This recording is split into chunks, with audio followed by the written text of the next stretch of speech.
पाकिस्तान और आयरलैंड के दरमियान पहला T20 इंटरनेशनल कॉन्टाफ में खेला जाएगा। अब से तकरीबन 2 घंटे बाद 7 बजे पाकिस्तानी वक्त के मुताबिक इस मैच का आगाज़ होगा। टीम मैनेजमेंट और कप्तान कहते हैं कि प्लेइंग 11 का तयन हो गया है, हम उसी 11 के साथ जाएंगे जो हम वर्ल्ड कप में खिलाएंगे। लेकिन क्या आवाम के दिमाग में भी प्लेइंग 11 क्लियर है? क्या सब मुत्तफिक है कि हाँ यही प्लेइंग 11 होगी? हमारे एक्सपर्ट्स की प्लेइंग 11 क्या होगी starting from today on all the way to the world cup? Sikandar, आपसे शुरू कर लेते हैं।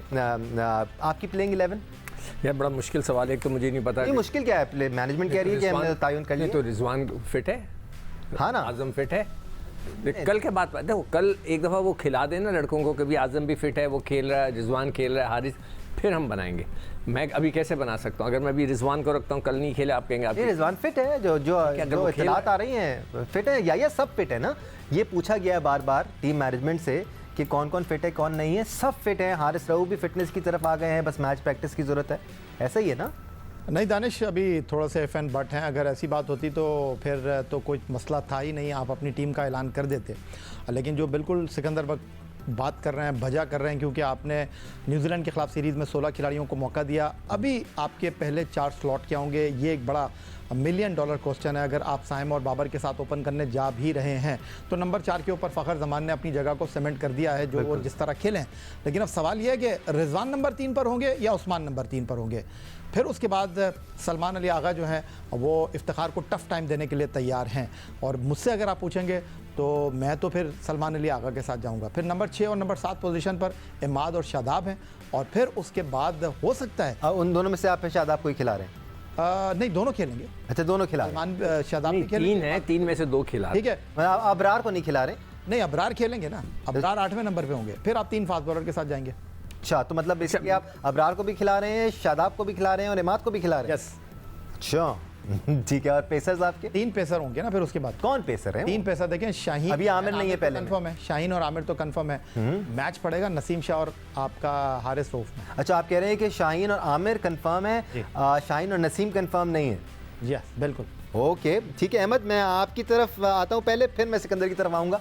आपके नज़दीक let's keep fitness issues aside right now, team management कह रही है कि हम बहुत करीब हैं फाइनल 11 पिक करने के लिए बिकॉज सब फिट हैं। Imagining everybody is fit, what is your playing 11 starting from today?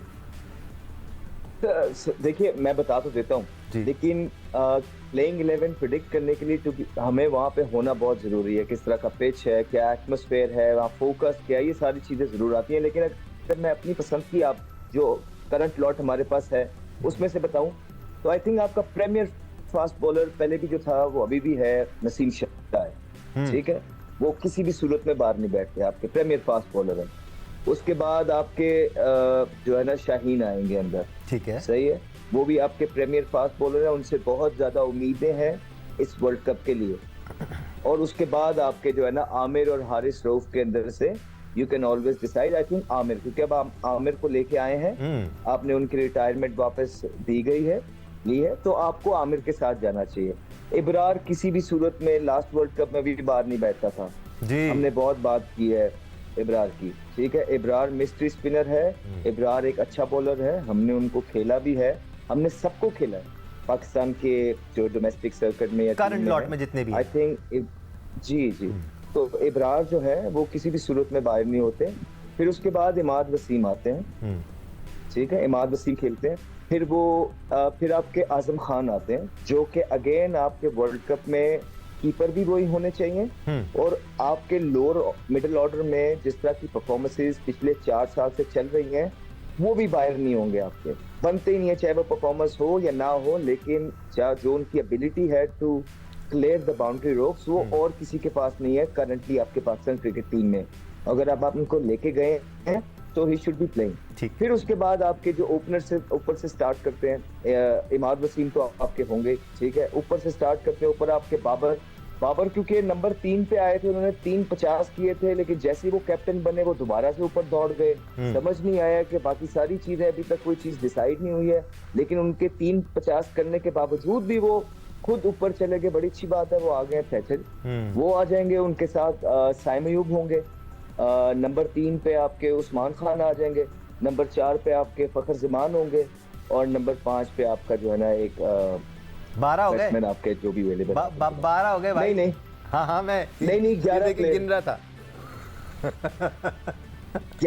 यार सर आपके पास तो फ्लोटर ही इतने हैं ना। हाँ। आप खुद भी तो यही करते हैं। आप नंबर 3 तक बैटिंग खिलाते हैं, उसके बाद आप नंबर 9 वाला ऊपर चौथे पे पहुंच जाते हैं। तो सर हमें भी उसी तरह की टीम बनानी पड़ेगी ना, हमें आपकी भी मेंटालिटी देखनी पड़ेगी, आप क्या करने जा रहे हैं टीम के अंदर। शादाब को तो आप चौथे पे खिला देते हैं, जब उनसे बैटिंग नहीं होती आप उनको ऊपर ले जाते हैं। तो सर समझ ही नहीं आ रही ना, 12 अभी भी नहीं हुए। आप देखें बाबर आजम हो गए, साइम अयूब हो गए, नंबर 3 पे उस्मान खान हो गए, नंबर 4 पे फखर जमान हो गए, नंबर 5 पे आपके आजम खान हो गए, नंबर 6 पे आपके इमाद वसीम हो गए, इब्रार हो गए और 3 फास्ट बॉलर सर।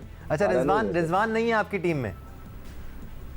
जी बिल्कुल, ये जो करंट लॉट है अगर आप मुझसे पूछेंगे तो मेरी इस टीम में, क्योंकि आजम खान को आप बाहर नहीं बिठा सकते हैं, किसी भी हाल में आप आजम खान को बाहर नहीं बिठा सकते हैं। सो अगर आपने इस टीम में जाना है, या तो रिजवान ओपन करेंगे, ठीक है, वो वहीं पे इफेक्टिव हो सकते हैं। अगर रिजवान ओपन नहीं करेंगे तो रिजवान नंबर 3 पे इफेक्टिव मेरा नहीं ख्याल है हो पाएंगे। हाँ, अगर बाबर बड़ा दिल करके रिजवान को ओपन कराते हैं और खुद 3 नंबर पे आते हैं, जिस तरह के उन्होंने न्यूजीलैंड की सीरीज में शो किया है 350 करके कि ही कैन बैट देयर, फिर ही काम बनता है। अदरवाइज रिजवान को अगर आप ओपन नहीं कराएंगे, रिजवान का नंबर 3-4 पे कोई काम नजर नहीं आता। ये डिस्कशन हम कर ही इस वजह से रहे क्योंकि मामला इतने क्लियर कट है नहीं जितने मैनेजमेंट कह रही थी। सिकंदर, मैं भी इसी वजह से कर रहा था। हाँ ठीक है, मैंने आपसे कहा क्वेश्चन मार्क्स हो सकते हैं फिटनेस को लेकर, बट प्लेइंग 11 बनाना इतना आसान होगा नहीं पाकिस्तान के लिए। स्पेशली एक तो पेसर्स में से आप किसको खिलाते हैं, या हारिस को खिलाते हैं या आमिर को खिलाते हैं, फिर स्पिनर्स में आप कौन से 2 स्पिनर खिलाते हैं या 3 खिलाते हैं, ऊपर टॉप 4 में आप किसको खिलाते हैं, रिजवान का बैटिंग ऑर्डर क्या होता है, ये सारे सवाल के जवाब मिलने हैं अभी आपको। देखो उस्मान को तो मैं नहीं खिलाऊंगा। अच्छा, बिल्कुल तो साफ आपने कह दिया कि मैं नहीं खिलाऊंगा उसको, मैं रिजवान को खिलाऊंगा। ओके, उसको 1 डाउन खिलाऊंगा, साइम रिजवान को, साइम। बट ये जो अहमद की बात है, ये दिस सेंसिबल नेचुरल नंबर लगता है बाबर का तीसरा नंबर। नहीं, 100% रिजवान को ओपन करना चाहिए साइम के साथ। Saim Babar, sorry Saim Rizwan Babar Fakhar, and this makes more sense. ठीक है, 5 पे मैं रखूंगा इफ्तिखार को। मेरा प्लेयर मुझे मतलब अच्छा लगता है, मैं समझता हूँ कि वो अगर उसको अब डिफरेंस क्रिएट कर सकता है, डिफरेंट क्रिएट कर सकता है। फिर शादाब लाडले भी हैं और रोटी गैंग के मेंबर भी हट के चल। हाँ नहीं, इसलिए वो शादाब आ गए। अच्छा, अब इमाद को मैं इसलिए नहीं रख रहा कि आज़म की जगह बनती। मैं एग्री करता हूँ शहजाद से कि आज़म को होना चाहिए नीचे पावर हिटिंग के लिए। फिर उसके बाद आपके पास एक स्पिनर आ जाता है इब्रार।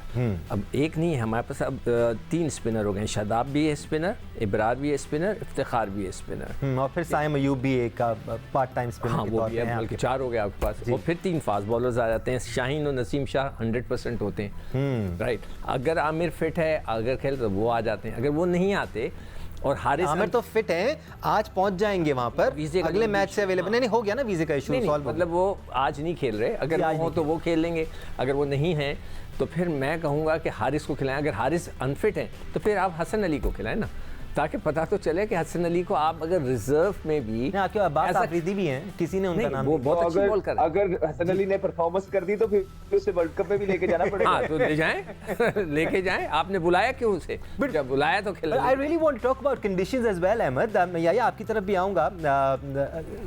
यहाँ पर आयरलैंड में और इवन इंग्लैंड में कंडीशंस बड़ी डिफरेंट होती हैं, मूवमेंट ज़्यादा होता है। क्या इसी किस्म की कंडीशंस आपको यूएसए और वेस्ट इंडीज़ में मिलेंगी? I don't think so. अच्छा, एक सवाल, क्या इज इट पॉसिबल उस जगह पे मूवमेंट हो रही है तो हम 4 स्पेसर्स खिला दें और एक स्पिनर कर दें? हाँ, मेक पॉसिबल? जी बिल्कुल, जहाँ तक आपने आइलैंड की बात की है ना, वहाँ बॉल चलता है जी, वहाँ पे नया बॉल उसको सपोर्ट जरूर मिलती है। और ज्यादातर कंडीशंस भी जो है ओवरकास्ट होती हैं। तो आप देखना ये पड़ेगा कि आप कंडीशंस को देख के आयरलैंड से जीतने की तैयारी करते हैं या आप अपने वर्ल्ड कप की तैयारी कर रहे हैं। अगर आपने वर्ल्ड कप की तैयारी करनी है तो वो डिफरेंट प्लेइंग 11 होगी। अगर आपने आयरलैंड से जीतने की तैयारी करनी है तो वो डिफरेंट प्लेइंग 11 होगी। ठीक है, आप अहमद, अगर सपोज करें आप वर्ल्ड कप की तैयारी के लिए आप इब्रार को खिला देते हैं और वो पिच उसको सूट ही नहीं कर रही, तो उसका भी तो कॉन्फिडेंस खराब हो जाएगा ना अननेसेसरी खेलने से। नहीं सर, अब अगर आयरलैंड के खिलाफ भी उसका कॉन्फिडेंस खराब होना तो नहीं, आयरलैंड की टीम जो है वो अपने घर में अपने कंडीशंस में अच्छी खेलेगी। हाँ, नॉनदलेस ठीक है, उनके पास काउंटी का एक्सपीरियंस मौजूद है, उनके पास देखो भाई ग्रिप होता है। और ये जिस तरह का बॉलर है ना इब्रार, देखिए डिपेंड करता है कि जिस तरह आप बाकियों को सपोर्ट कर रहे हैं ना, थोड़ा सा इब्रार भी हमारा वो इसी तरह का टैलेंटेड बच्चा है। कहाँ पे लोग 18 इनिंगों में परफॉर्मेंस नहीं कर रहे, आप फिर भी उनको टैप ऑन द बैक, बड़ा टैलेंटेड है। तो क्या इब्रार टैलेंटेड नहीं है? बिल्कुल हिस्ट्री बॉलर है, उसको भी 18 मैच दें ना। वो भी अब डिमांड करेगा ना कि भाई 18 मैच मुझे भी तो 19वें तक लेके जाओ, मुझे भी, मैं करूंगा परफॉर्मेंस। ठीक तो है। सर आप देखिए कि टैलेंटेड है, मिस्ट्री है, नॉट एवरी डे पाकिस्तान के अंदर मिस्ट्री बॉलर्स आते हैं, तो आपको सपोर्ट करना पड़ेगा। लेकिन है। सपोर्ट आप तभी करेंगे ना जब आप थोड़ा सा मेरिट पे चीजें लेके जाएंगे। ठीक है, तीसरे नंबर पे याया ने खेलना था, लेकिन अहमद शहजाद और सिकंदर बख्त ने 18 ओवर खेल लिए तो उनकी बैटिंग ही नहीं आई। उसके बाद आज के लिए प्रोग्राम के टाइम खत्म हुआ, बस इतना ही। मैं भी याद रहे 7 बजे पाकिस्तान और आयरलैंड के दरमियान क्लॉन्टाफ में मैच होने वाला है। It's going to be interesting, things are heating up, world cup की तैयारी जोरों शोर से जारी है। लेट्स होप कि आज जो प्लेइंग 11 खेले वो तगड़ी खेले और आयरलैंड के खिलाफ हम क्लीन स्वीप करके एक रिदम बनाने की कोशिश करें वर्ल्ड कप से पहले।